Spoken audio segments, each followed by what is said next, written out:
All right, so our agenda for today, first we'll talk about general energy efficiency. Then we're going to talk about heat pumps, what they are, how they function. Then we're going to be talking about the costs and incentives of heat pumps, design considerations for heat pumps, and finally, I'll take your questions. And we can do those as a group or individually if time runs out. 好，今天座谈会的议程大概我们会先聊一下家庭节能的大概知识，然后还有热泵的基本知识，包括什么是热泵，它怎么工作，它的费用以及政府的优惠，还有热泵设计方面的考虑，以及我们之后会进行一个提问环节。So just an overview, where does the energy go when in our house?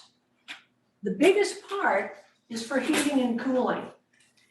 The next biggest part is for your fridge, your appliances, things like that.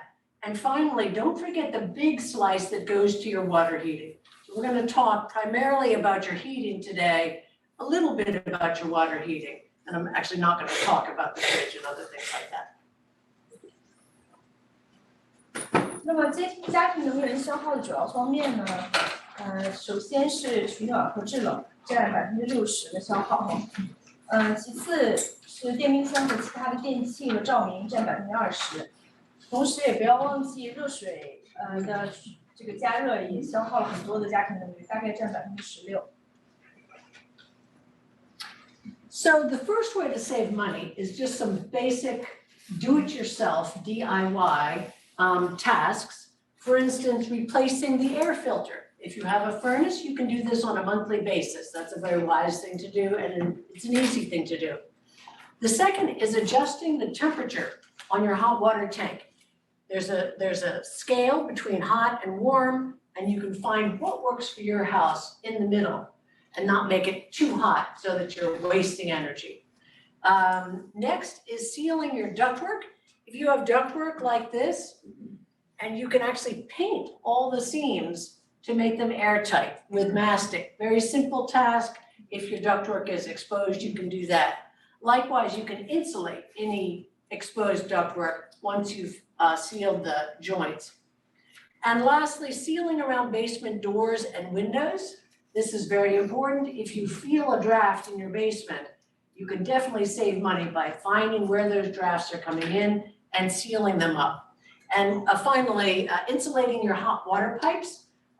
If you're feeling a lot of heat coming off of those hot water pipes, you can put insulation on them. It's very inexpensive and easy to do. 好，那么节能第一步的话，你可以尝试自己动手 DIY。首先你要经常的更换过滤网，大概每个月1次。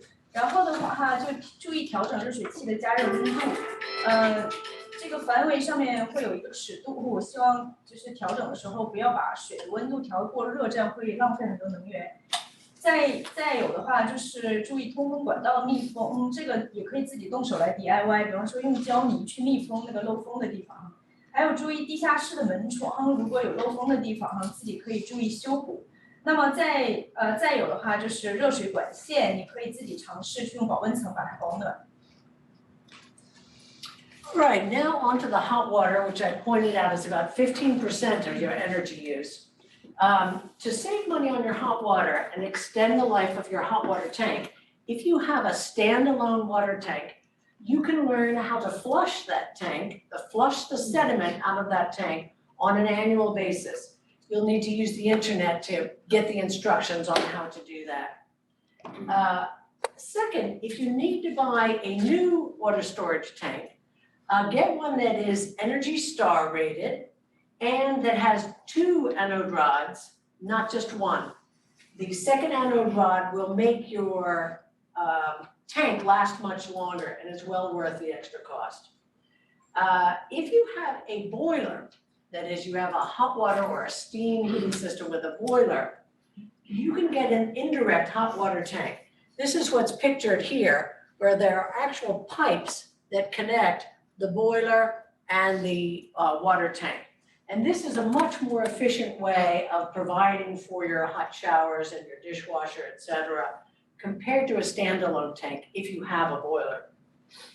And finally, if you have an electric tank, the next time you need to replace that electric tank, think in advance about getting a heat pump water heater, because that will definitely save you money on your hot water if you have an electric water tank. 好，我们来看一看热水器的维护和升级。如果是标准的水箱的话，建议大家每年就是自己来进行一个简单的操作，就是把水箱底部的一些残留物给冲走。这个具体怎么操作的话，你可以到网上去查询一下相应的攻略。再有的话就是进行一个水箱的更换。想要购买一个新的水箱的话，请首先要确保它 Energy Star 认证的，这个就是一个官方的测评标准。建议大家考虑要购买那种带2根阳极棒的这样的水箱，它使用的寿命会长久一些。那么如果更换锅炉的话呢，考虑这个间接加热的系统，就是有一根水管会连接这个锅炉和水箱的，这种间接加热的结构是比较有效率的。如果您的家里是使用电来加热水的话，您可以考虑安装一个热泵的热水器，这样的话会更加节能。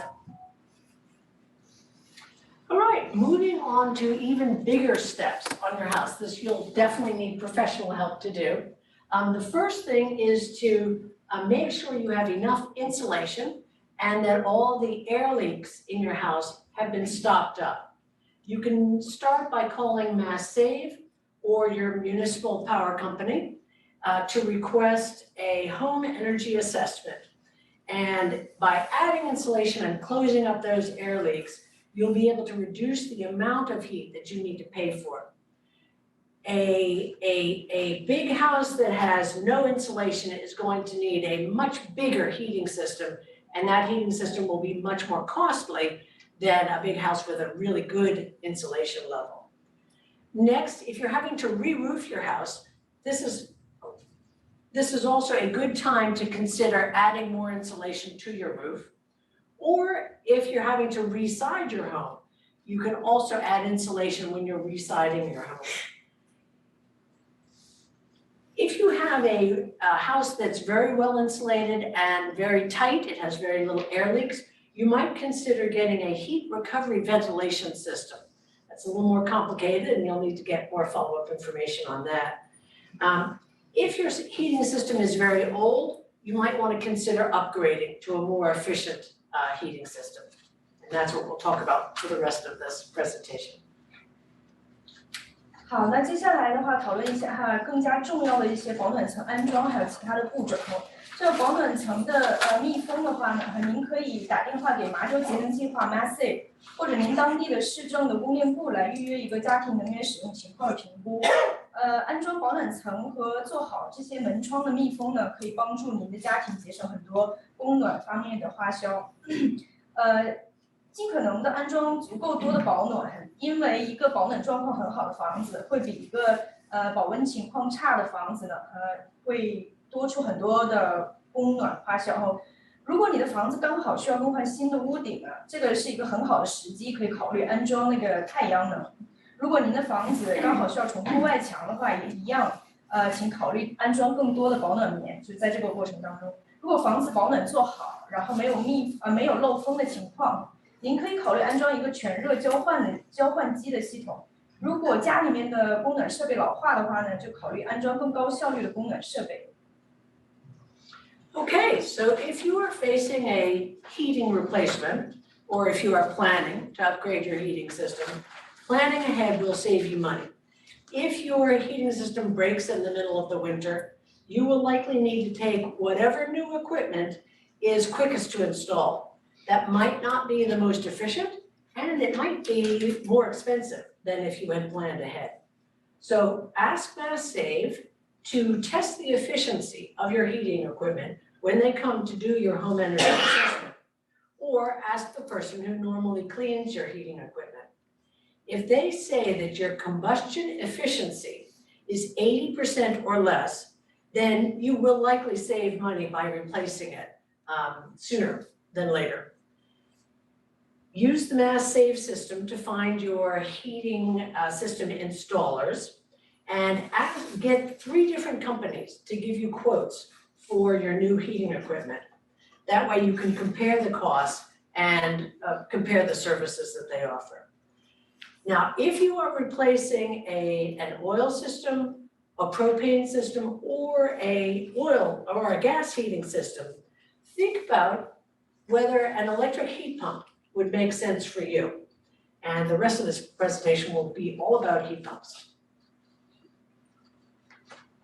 好，其实安装取暖系统的话，建议您要提前计划哈。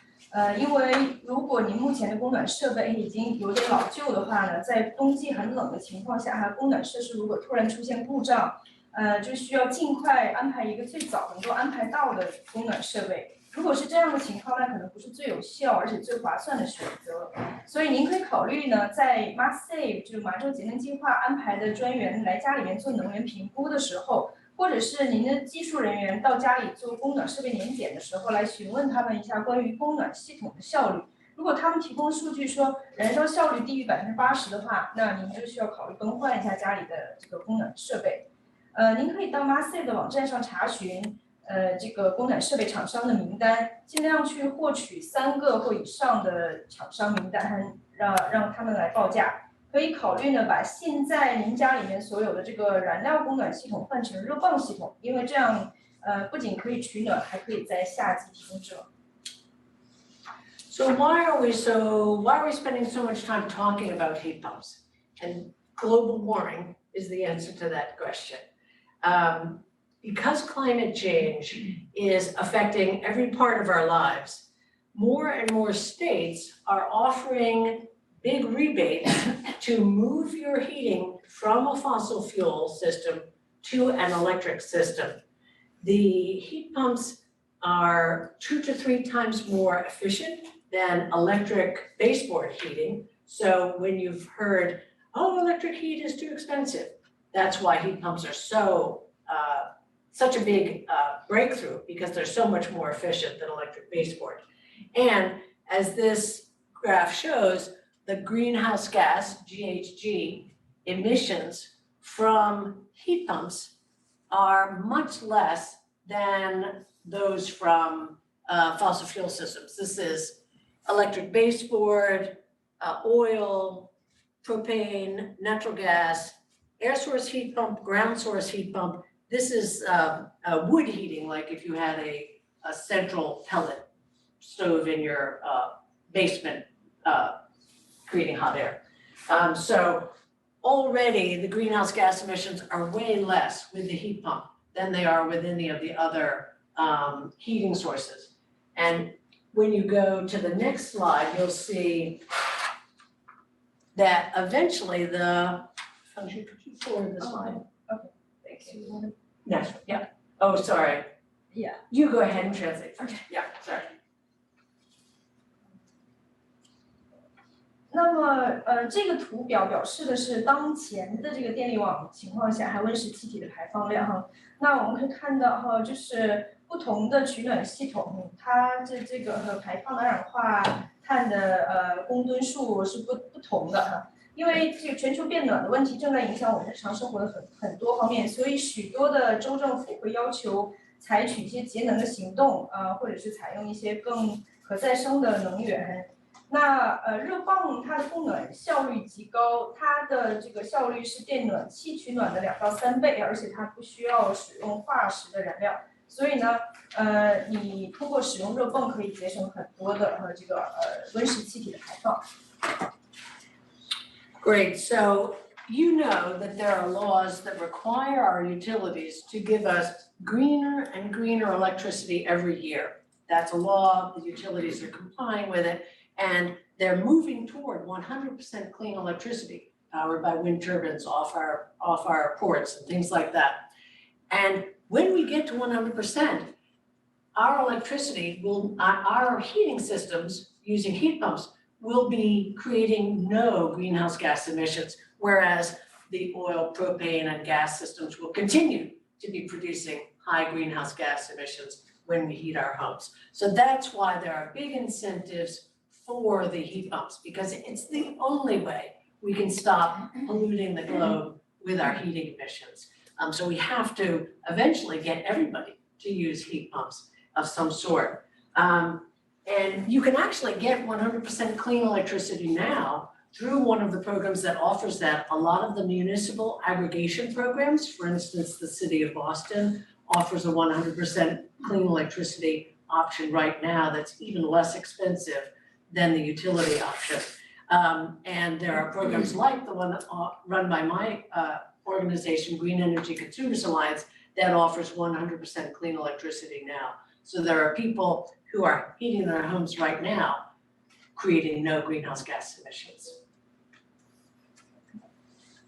好，那因为当前的这个电网已经越来越多的纳入了很多的可再生能源制造的电力，所以如果我们使用热泵的话，它制造的温室气体就会进一步的减少了。这个也就是说，为什么州政府和许多电力公司鼓励大家使用热泵来取暖，因为它很大程度上减少了温室气体的排放。另外的话，如果您希望进一步的降低您的这个使用电的成本的话，您可以考虑参与这个市政的一些集成电力的项目，这个也是我们目前正在推广的一些可以进一步节约电力的项目。Okay, so what are heat pumps? Okay, to the next slide. 所以什么是热泵？ So heat pumps capture heat with a refrigerant. They just move heat from one place to another. They don't combust anything, they don't create heat. They're just capturing it and then moving it. And it works just like your refrigerator. In your refrigerator, you put hot soup into your refrigerator. The heat from that soup is absorbed by the refrigerant that's running in the pipes all around the refrigerant. It's piped down to a little fan that blows that heat out into the kitchen. And just like your whole home, if you were on a hot day, the refrigerant in your heat pump would capture that heat and push it outside and make your house cool. The wonderful thing about heat pumps is that they can work in reverse. So on a very cold day, they're capturing heat into that super temperature sensitive fluid, that refrigerant. They're capturing it outside, they're bringing it inside, and it's blowing, air is blowing against it, and the heat has come into your house. This is an illustration of a ductless heat pump where the compressor is absorbing the heat from outside, putting it into the refrigerant, pumping it in, air is blowing the heat into your home, and the cooler refrigerant is being sent outside to capture more heat. Heat pumps are efficient down to very cold temperatures down to minus 13 for some models. So there's no limitation on how much how a heat pump can operate in our climate. They come in many varied forms, including this ductless model that we're looking at in this illustration, as well as central duct heat pump that does use your ductwork. You can have a whole home heat pump, or you can just use a heat pump in part of your home. And they can grab heat from the air. They can also grab heat from the ground if you have a ground source or geothermal heat pump.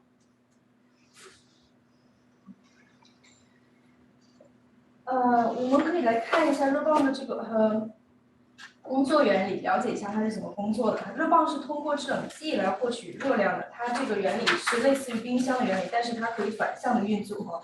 它其实就是一个过程，就是可以通过制冷剂释放向室内来释放热量。因为冰箱是提供一个制冷的，但热泵的话，它通过这种反向运作可以提供热量。那它的这个运作原理呢，它在极低的温度下仍然可以高效的工作。目前的话，它是可以在零下25度摄氏度仍然保持有效的运行。我们如果想要改造成为热泵的话，也可以考虑部分更换成热泵取暖，因为热泵它有很多种不同的类型。它们可以从外界的空气或者是热源来获取热量。也可以考虑是全屋更换热泵，或者是全屋的部分区域来更换热泵。同时你也可以考虑两种结构，就是管道的热泵还有无管道的热泵。So heat pumps come in two parts. There's the outside compressor that's capturing the air, and then the inside head is what they're normally called, that dispels the heat into your home. Let's look at the inside part first. What does it actually look like? Well, the most common inside is a wall-hung unit. It's high on the wall. It is away from your furniture. It's relatively easy to install. Usually these are on an outside wall. Occasionally they can be put on an inside wall. There's also a floor-mounted unit. These are particularly good for first floor units of multi-story buildings, story buildings. And the refrigerant line here goes through your basement out to the compressor. There are also ceiling-mounted cassettes. The square unit is only applicable in places where you can get a work person in your attic to set them on. The rectangular units can sometimes be put in from below to a place where there isn't an attic. 好，我们可以了解一下，热泵它有几种类型的室内机箱单元。如果是无管道的热泵的话，它安装相对比较灵活，你可以调整安装的尺寸。我们现在看到左边的这个图示的话，它是一种挂壁式的机箱单元。你这种机箱的话，可以考虑安装在建筑的外墙或者房间的内墙都可以。第二种的话就是这个地板式的一个机箱单元，它的外观就有点类似于我们地板的暖气片。它的话可以通过一个管道连接到地下室，那么走向外面的这个制冷剂的机箱。最后这一个图示的话是一个天花板的合适的机箱单元，这一种的话是近些年比较新型的一个款式。And now the outdoor compressor, the main thing that you need to remember about the outdoor compressor is that they need space for airflow. So all of the compressors will be up on some sort of a stand. In our climate, where we get snow and freezing, it needs to be up so that the snow and ice does not block that airflow. They normally, for a ductless single head unit, might be the size of a large suitcase. This might be a ducted unit. This one is probably a whole home ducted unit, or it could be ducted and ductless combination.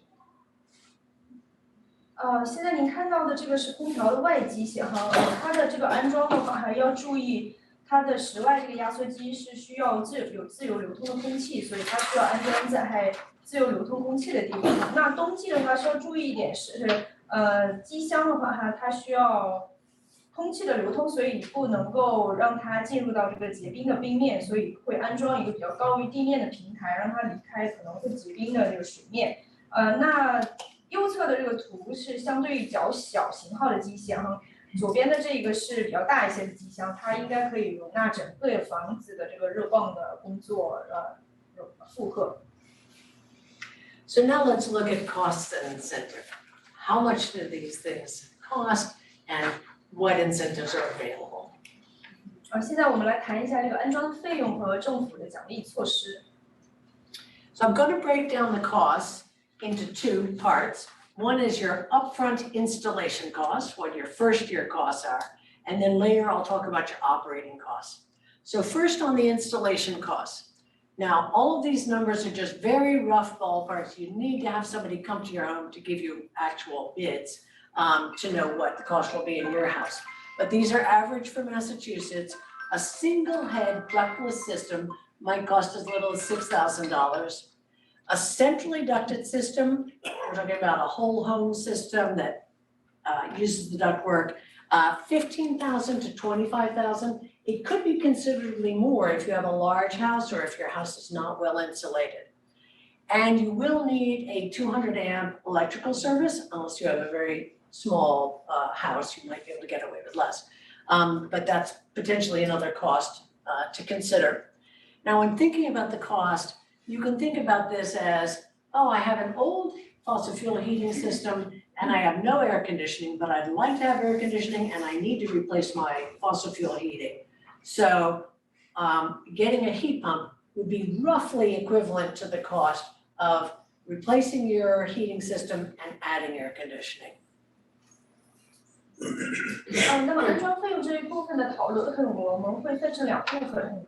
首先是讨论一个安装的费用，就是近些年你可能会先花掉的一个成本，还有后续的一个运行成本。那那么安装成本的话，它不同的地方可能报价会有出入，但大概的一个估计是，一个单元的无管道的热泵，它花费大概$6000左右。那么如果是中央式的管道热泵呢，它大概在15000到25000左右美金左右。它的安装呢需要200安的这个电线线路。所以如果您的房子现在是一个原料供暖的话，比方天然气呢，或者是油的取暖。同时您也在考虑，您同时在考虑更换取暖系统和安装一个新的制冷系统的话，您可以考虑安装热泵，因为它可以同时替代这2个系统的工作。sorry. So operating costs. This is the $1,000,000 question. Will a heat pump save me money? And it really depends on a number of factors. One is the efficiency of your heat pump equipment. Another is the weather. Let's look specifically at the third factor, which is how much are you paying now for your electricity? I'm going to show you 2 charts that look very much like this. The first is with a low electric rate, and the second is going to be with a high electric rate. Now, this low electric rate, let me first describe what we're looking at here. This gray screen behind everything is the hours of the heating system at a certain temperature. You have the temperature, you have the number of hours, there you have the cost per hour.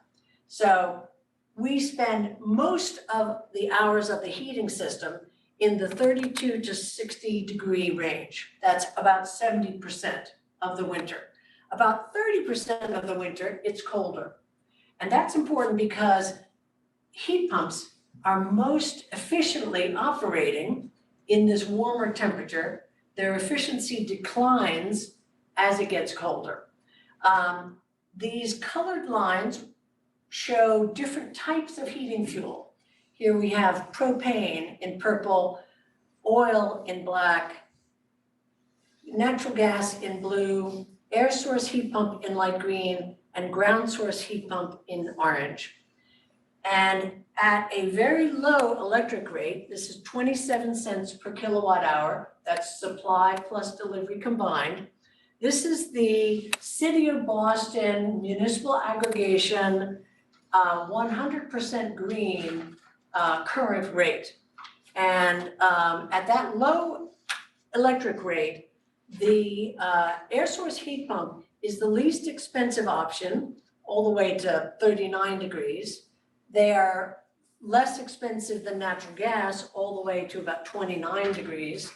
They are more expensive than natural gas at lower temperatures, but remember, very little of your winter is spent at that time. So you're saving money all of this time. You're paying a little bit more if you were comparing natural gas to a heat pump during these hours. On average, you're probably going to save money if you can get this low electric rate.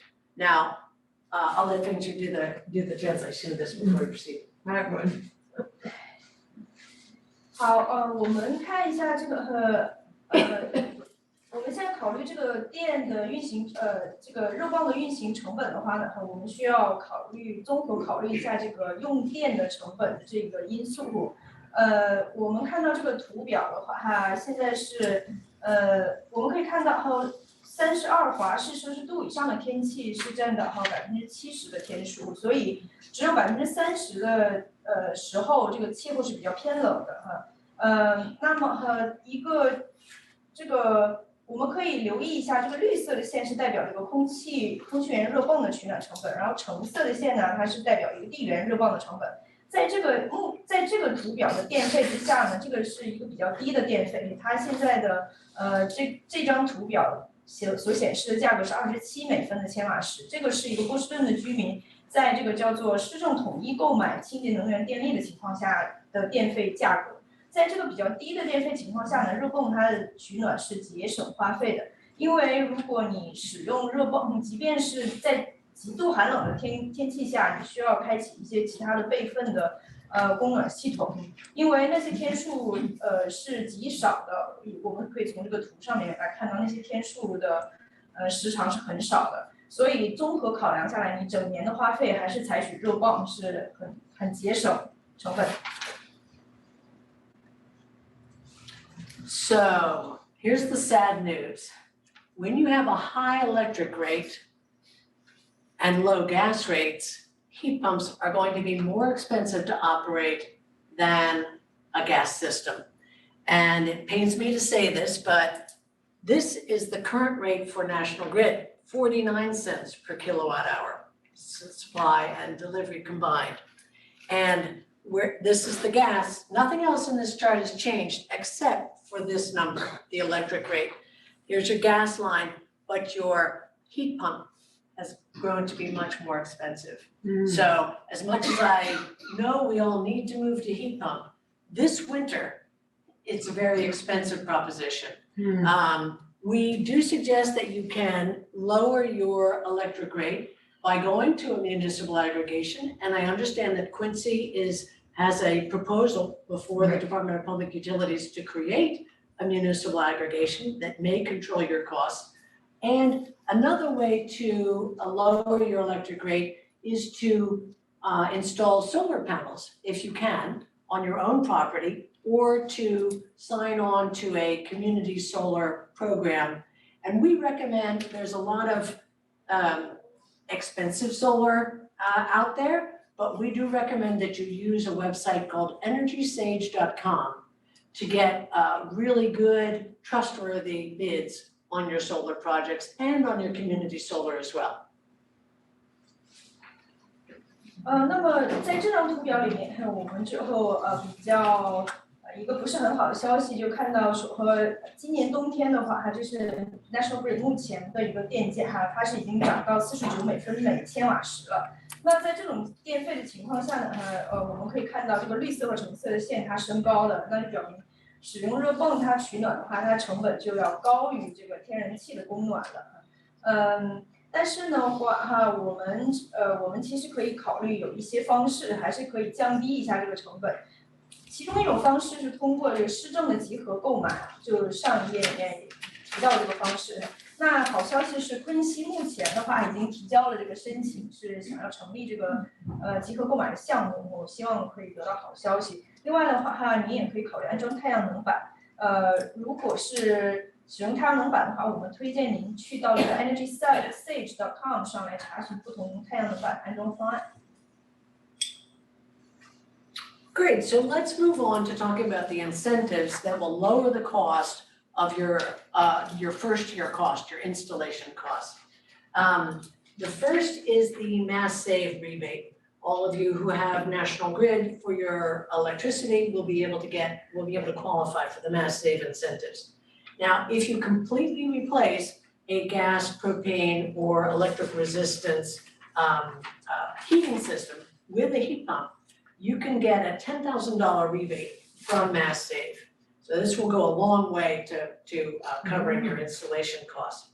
Now, even if you want to keep your fossil fuel system working for part of your house or as a backup for those very cold temperatures, you can still get a rebate from Mass Save, but it will be smaller. For heat pumps with an active fossil fuel backup, we recommend getting a smart thermostat, also called an integrated control, that will automatically switch on the fossil fuel system at a certain temperature. It can be set around 30 degrees, say, for a gas or oil burner, and for propane, maybe it might be set at 15 degrees, sorry. Now, to get the heat pump rebate, you do need to get the home energy assessment first. And if the home energy assessment determines that, oh, you have an opportunity to put more insulation in your house, you're obligated to do that first before you can apply, before you would qualify for the home heat pump credit.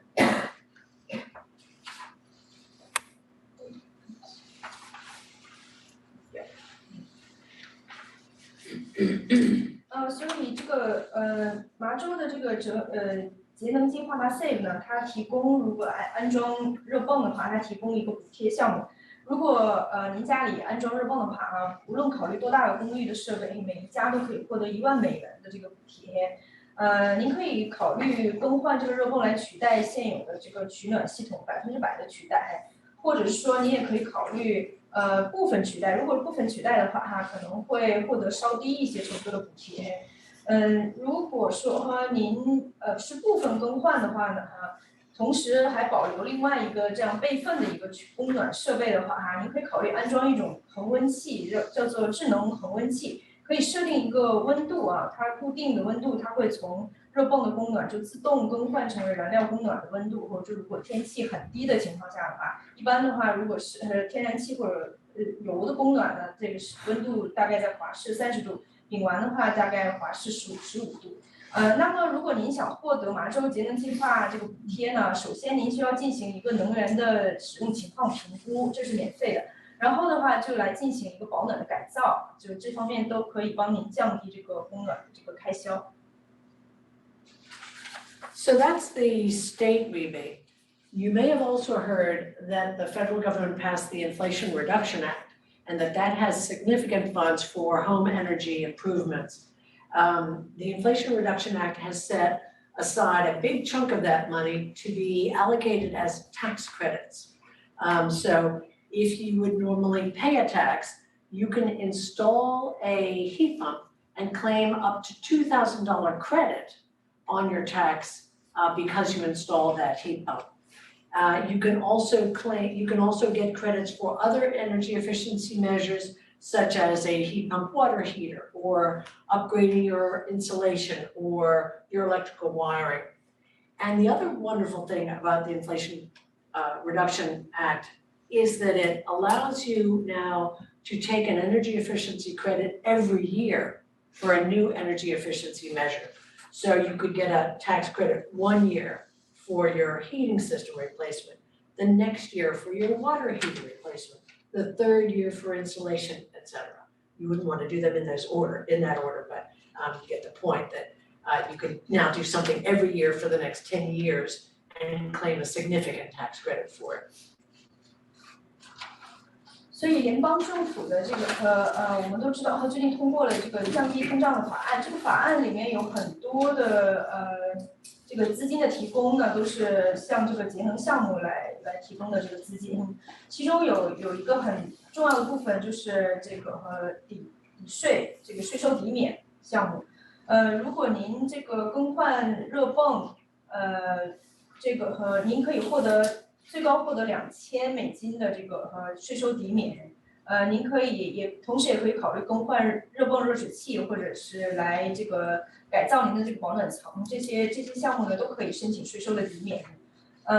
这个税收抵免项目它是没有终身上限的，所以每年您都可以申请新的项目。比方说今年您进行这个保暖层的改造，明年有新的这个热水系统，然后再进行这个保暖棉的改造，每一年都可以重新申请这个税收抵免。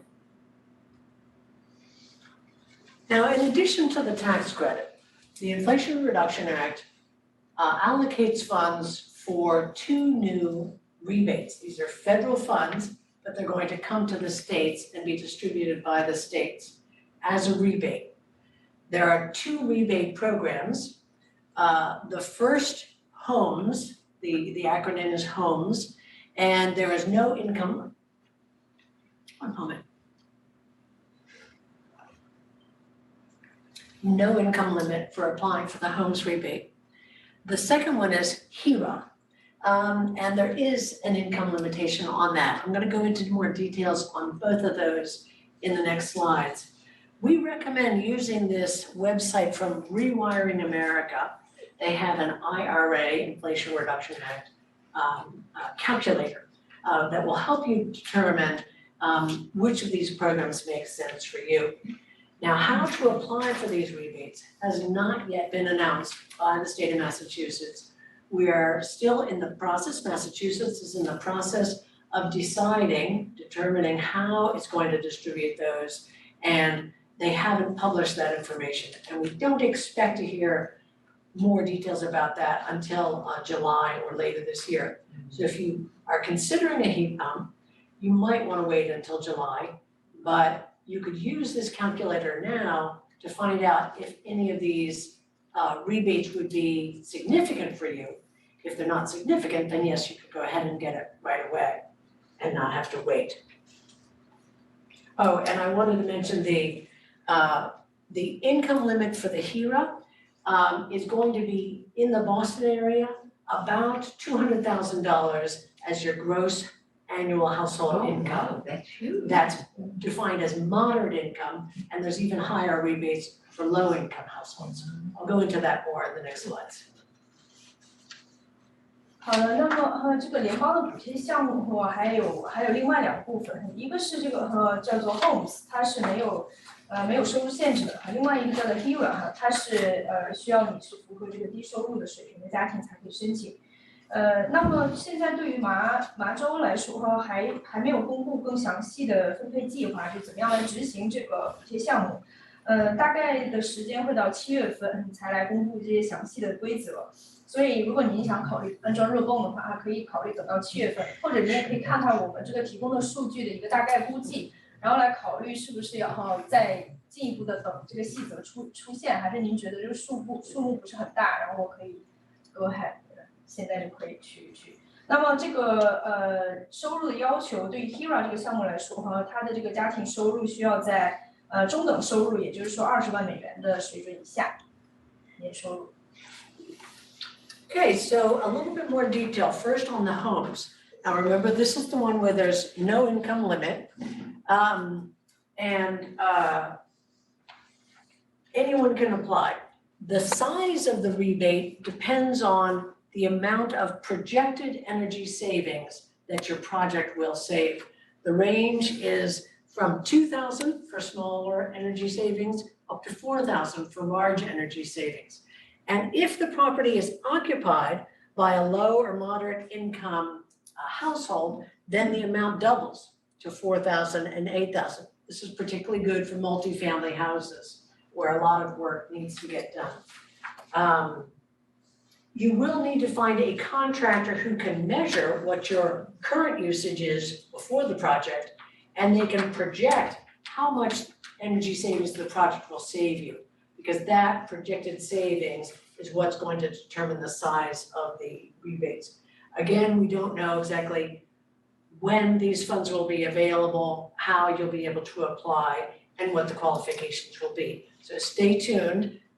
If you go to our Green Energy Consumers website, you can subscribe to our blog, and we'll be sure to shout it from the rooftops as soon as we know. Can I ask a quick question? So does that apply just to wiring, or is that for the heat pump itself? No, that's for that could be insulation, it could be wiring, it could be heat pump, all of those things would be. RewiringAmerica.org is the name of the organization, but it's not specific to rewiring. No. Thank you.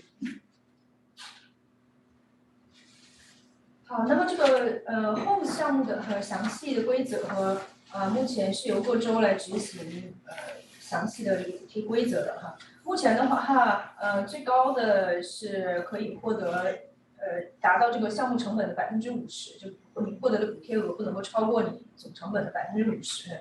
那根据你不同的房屋还有您的收入情况您能获得的这个补贴情况是不一样的如果是就是这个补贴的数额呢，需要取决于您这整个项目的这个预计的能源节省的情况如果是一个小规模的改造，它预计节省的范围比较小，可以获得大概2000的这样一个补贴，大一点的话是4000。还有，如果您的这个家庭里面是低收入人群占家庭成员的主要人数的话，您可以获得更高达到这个8000美金的这样一个补贴程度。那至于说这个项目是怎么样一个申请过程，什么样的人才符合这个申请？还要等待更多的细则来出台，所以大家可以关注这个 Green Energy Consumers Alliance 的这个网站Okay, HERA, High Efficiency Electric Home Rebate Program. This is the income qualified rebate, and again, we recommend rewiringamerica.org to you can fill out a short questionnaire, and they'll be able to tell you which economic bracket you would fall into. This is broken into two. the 80% area median income and the 150% area median income. That 150% area median income is the 200,000 or less that I was referencing. These can be potentially very large rebates, up to $14,000 per home. Now you can't get this plus the Mass Save rebate. So you can get this or the Mass Save, not both, is what we're anticipating. And this is based on what particular things you're doing in your house, electric stove, electric dryer, heat pump water heater, insulation and air sealing, et cetera. All these things have different rebate amounts. It is capped at $14,000 per home, and the moderate income households can get 50% of their costs met, while the low income households can get 100% of their costs met.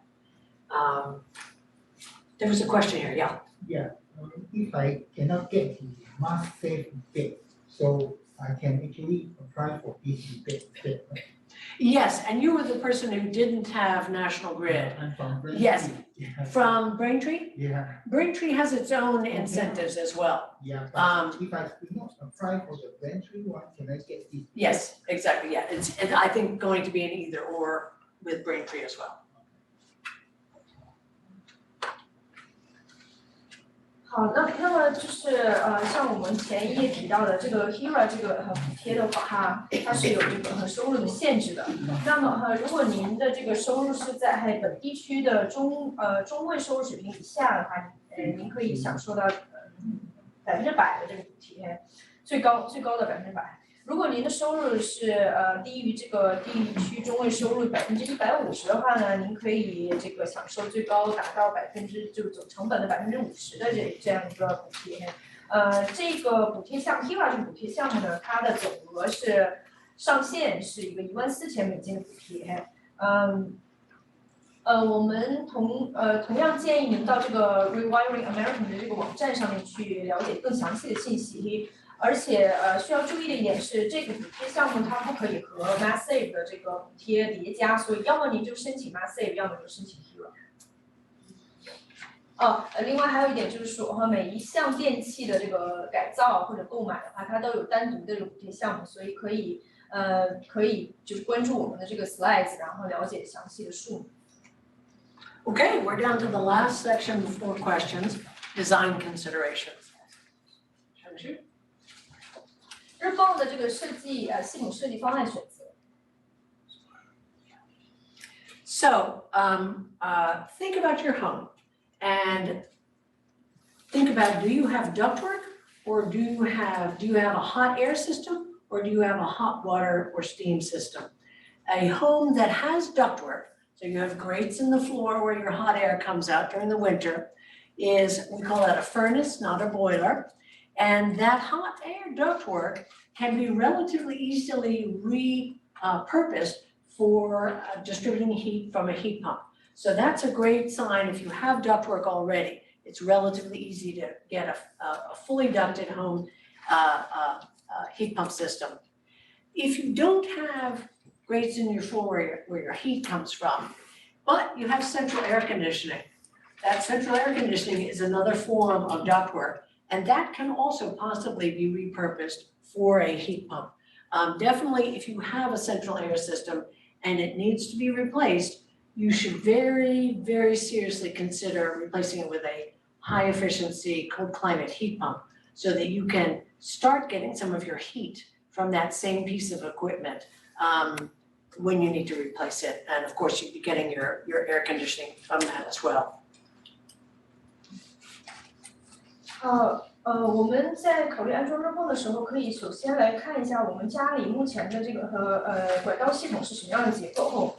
如果您家里面是使用这个热风的这个暖气炉的话就是 furnace， 而不是这个热水或者蒸汽的这种 boiler 锅炉的话家里面就是已经有现成的这个管道这样的话呢，您可以更容易的安装热泵，因为它就可以使用现有的管道来输送这个产生的热气。如果您是一个中央空调的系统的话呢，这个热泵也可以取代目前的中央空调。尤其是如果您有中央空调，而且并同时考虑想要更换自己的这个供暖的就是目前这个燃料的供暖设备的话呢，一个热泵可以取代这2套运作系统，但是这个管道呢，必须是处在良好的一个工作状态。Okay, for those of you who have a boiler, you have something in the basement that heats water to either boiling or steam, and it comes through your house either to radiators or to baseboard. You will not be able to stick a heat pump in place of the boiler. There's not a 1-for-1 replacement at this time.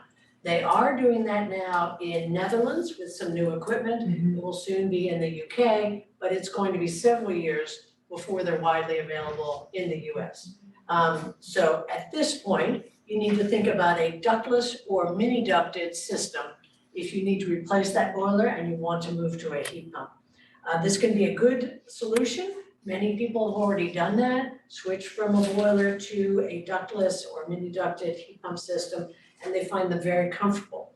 But the way your heat looks and feels in your home will be different. So I want to spend a little bit of time talking about how a ductless system might look in a typical home. If you are interested in waiting until there is a drop-in solution for heat pumps, just know that you're going to be waiting several years. And you might consider a partial replacement of heat pumps to get you on that road in the near term. 那么如果您家里目前是没有一个管道系统的话，那就说明您家里目前可能是采用这个锅炉产生的热水或者蒸汽的这样一个供暖系统。如果是这种情况的话呢，目前热泵是没有办法提供足够的这个热水来取代这样的一个供暖系统。这样的技术呢，在欧洲的一些国家目前是存在的，但是目前在北美地区还没有这个技术。所以您如果是这种情况，家里面没有一个现成管道系统，您可以考虑安装无管道的这种结构的热泵。这种形式的热泵呢，很多家庭都尝试做了这个更换，然后他们也觉得提供了很高的舒适度。但如果您还是希望能够考虑那种冷气片引式的供暖的话呢，您可以考虑是不是选择部分的更换这个热泵系统，就是部分取代您目前的燃料供暖系统。So the sizing of a ductless heat pump system is very important. This will affect how comfortable you are and how costly the system is to operate. I'll show you 3 illustrations of the same apartment with 3 different arrangements of heat pumps. In this case, we have a fairly large head inside unit, just one in this entire small apartment. It's set in the living room, dining room area. It heats the kitchen as well. It keeps all of this open area very comfortable, perfect temperature, whatever you set on the thermostat, that's what you'll have. The bedrooms down this hall will be slightly cooler in winter and slightly warmer, or perhaps even significantly warmer, in summer. So think of this as if you had a pellet stove that was heating your apartment. You'd feel the heat close to the pellet stove, you wouldn't feel it so much later on. This is a good situation for a partial replacement. Say you had a boiler and you wanted to move halfway to a heat pump. This might be a good situation for that, where you have the thermostat set back in here and it provides that backup heat for these units and for the whole unit if it gets too cold. But the heat pump provides most of your heating and cooling. And I want to note, if you have a single head connected to a single condenser, that's your most efficient type of heating system, heat pump arrangement. So there would be a good economy of efficiency here with just one head and one condenser. Where would the condenser be? Somewhere outside. So there'd have to be some ductwork. Oh, yes.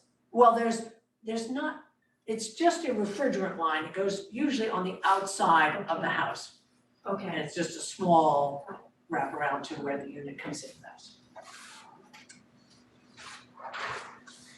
好，那么考虑热泵的安装的话，这个调整你供暖系统的采暖范围是很重要的。您家里如果有一个很大的公共区域的话，就好像图示这样，有一个比较大的客厅、厨房这样一个区域，可以考虑安装一个室内的单元，来取暖。但这样的一种结构呢，它会有一些小问题，就是冬天的话，较远的这个区域的房间会稍微有点冷，夏天也会有点偏热哈。这个就好像类似于家里面有一个比较小的燃料炉这样哈，就是离得近的区域就会比较热哈。但这种方式的话，它可以有效的提供一个就是部分取代现在的取暖系统的一个方案。另外的话如果是一个室内单元连接一台室外压缩机的话，这种其实在能效方面是最有效的方式。Okay, this is kind of the other end of the spectrum. In the first illustration, there was not enough, you specifically decided not to make a small amount of heat pump relative to the total needs of the house. This one, you have heat pumps in every space. And in this instance, it's too many heads for too small a space. Let's say we measured the heat needs for this whole house, and we came up with 75,000 BTUs. BTUs is a measure of heat, British thermal unit. And say we need 75,000 in the middle of winter to keep this house warm. But actually, these units add up to 100,000. So we've got too much capacity. Now heat pumps are most efficient and most cost effective when they're running at a steady pace. And in a situation like this, it would get hot and then we'd have to turn off because, oh, I can't use my full capacity. I have to wait for it to get cold again before I can turn on. So it's constantly turning on, turning off, turning on, turning off, and that becomes expensive, more expensive than it would normally. It also, in summer, the air conditioning function would make the house cold very quick, but it wouldn't finish its dehumidifying cycle. And that might end up with a cold, clammy feeling house. Too many heat pumps lead to a cold, clammy summer and a very expensive winter. So you want to avoid, if you're getting quotes from installers and they say, I'm gonna put in a heat pump in every room, you think, oh, is that gonna be too much? Need a header. Head, yeah.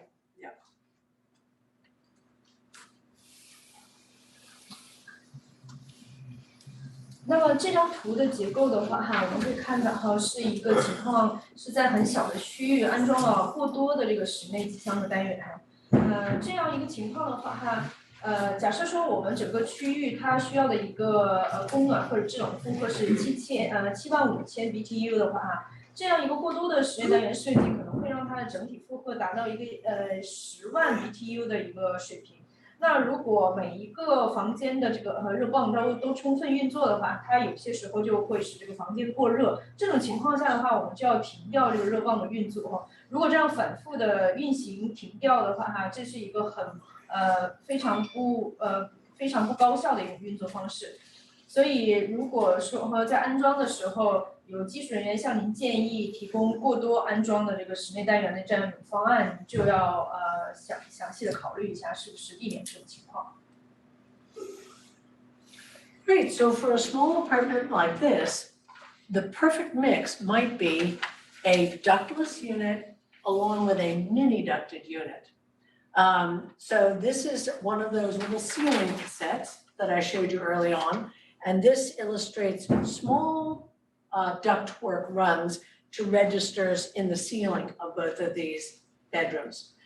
So this gives you just the right capacity for heating and cooling, so those machines can work steadily and not be overshooting what's needed. These could be connected to two different condensers. You could have one there and one there, or they could be connected to just one condenser. The length of the refrigerant line run from condenser to indoor unit can be up to 150 feet. So of course, if you're on a second floor or a third floor, you've got to count that vertical feet as well.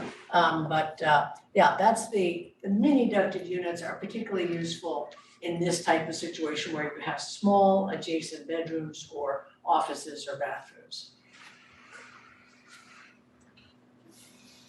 最后提供一种方案的话，它应该是比较一个完善的结合哈，就是考虑无管道的热泵和一种小型的管道热泵是一个合适的哈。那么如果是这种方式的话哈，您就不用担心过多的这个室内的机箱单元会使得一种时常运行，然后又时常会停止热泵工作的这样一个情况哈。那小的这个合适的管道热泵呢，可以用来加热邻近的2个小房间。这个室内单元的话哈，它连接外机箱呢，它的这个管线是可以达到150米，大概是45米的这样一个长度，所以即便是连接1楼和2楼的这样一个长度也是足够的。所以这样的结构是一个比较有效的、比较完善的一个结构。Great, we're just at our closing and we're about to take your questions. Next slide. 好，结束还有提问的环节。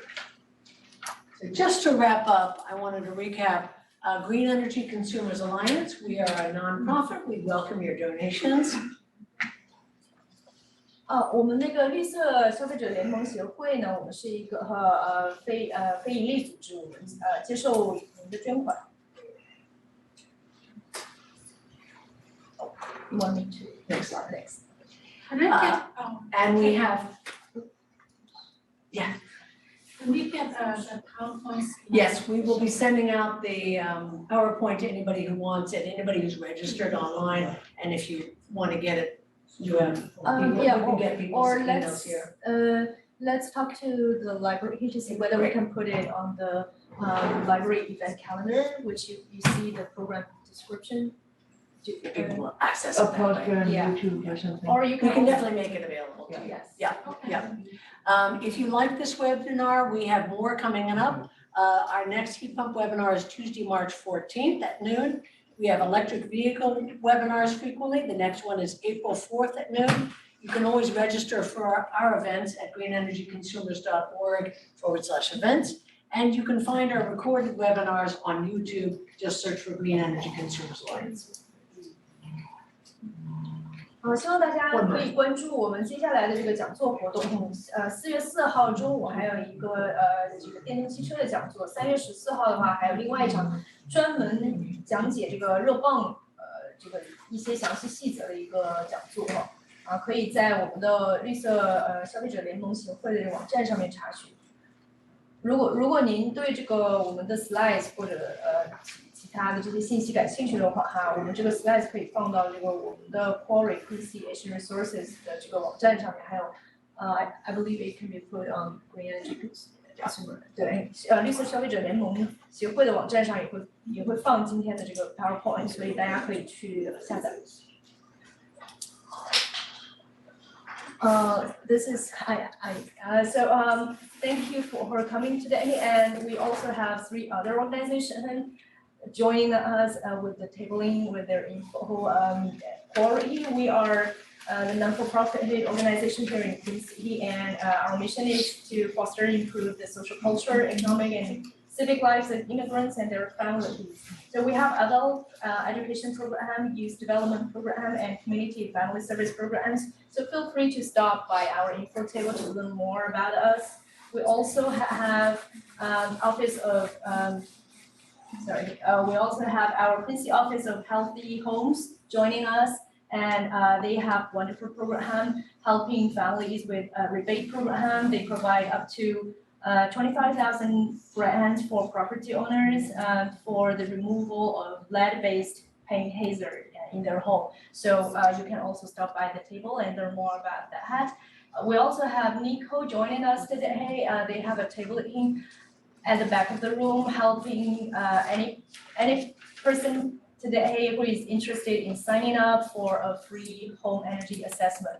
And remember, that is the first step required to be qualified for the massive rebate. And Yeah, now I can take your questions. Anyone? Yes. Just now I asked for the heat pump. We still have to wait until July in order for us to find out the details whether that is better in Massachusetts. The federally funded rebates, we probably won't know about until the latter part of this year, July or later, that's correct. The state rebates, we already know about. And utility rebates. More questions? You mentioned that the heat pump efficiency declines when the temp is really cold. Yeah. Does that mean that in our climate, it might be more expensive, but can it do its job to heat the house, or will you always need a supplementary? Great, this is an important question, in case anybody didn't hear it. Do you need to have a supplementary heat system? Or will the heat pump be able to provide 100% of your heating needs in this climate?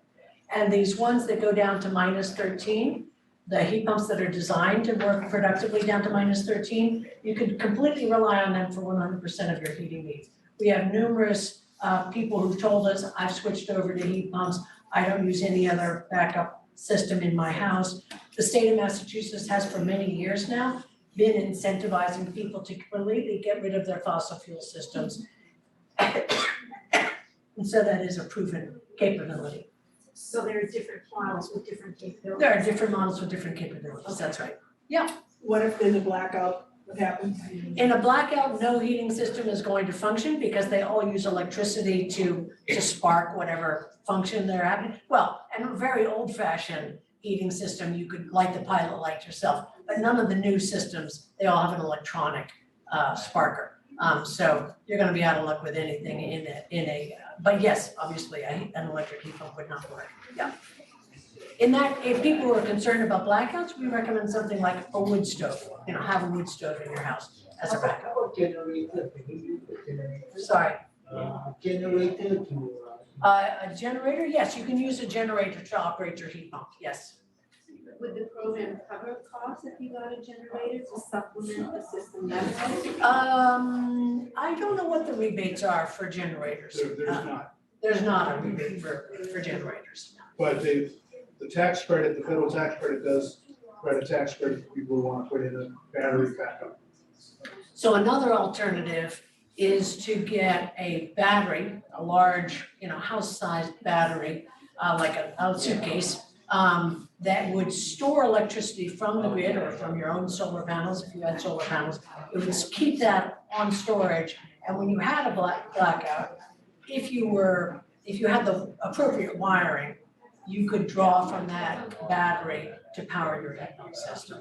And that is incentivized by the state and the federal government as well. But you need a solar panel.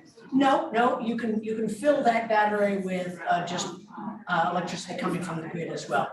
And it would store there, even if you lost power from the grid, you could still access So it. how many hours does that cover? And it can cost like 3 days worth, I think. Big impact. More questions, let's go back here. Could you stand and just speak a little bit louder? Actually, come up front because of the noise in back. I'm sorry to ask you to put you on the spot. So people live in an apartment or condos, and we install this individual unit, and then which is probably further apart from what that's right if you have the outside. Okay, so the question is for if you live in an apartment or condo, can you put in a heat pump in your own home? So let's divide that into two. If the building, the condominium association or the apartment building has 4 units or less, then you would qualify for all the rebates that I talked about.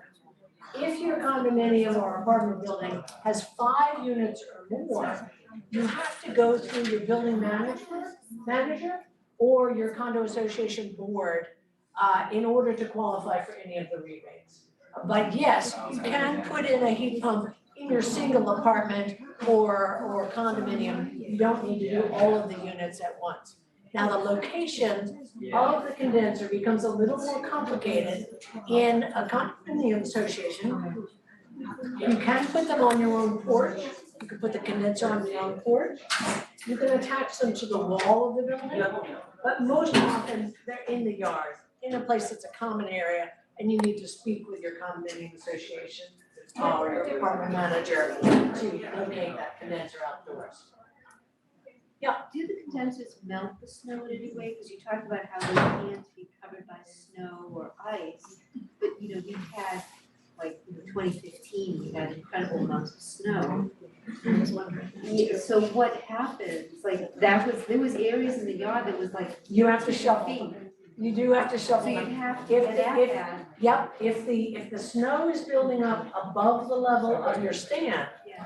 you do have to shovel a path to it, and you have to shovel the snow around it so that it's not encased with snow. Yeah, it's pretty rare in our climate. I've had a heat pump for more than 10 years, and I think I've only had to shovel it 2 years out of that. But So Does could need- you build, like, could there be some sort of enclosure? You can definitely put a roof over it. You wouldn't want to enclose it Okay, because again, it needs to have air. yeah. So you could partially enclose it. You can put it under a deck. Yeah. Question?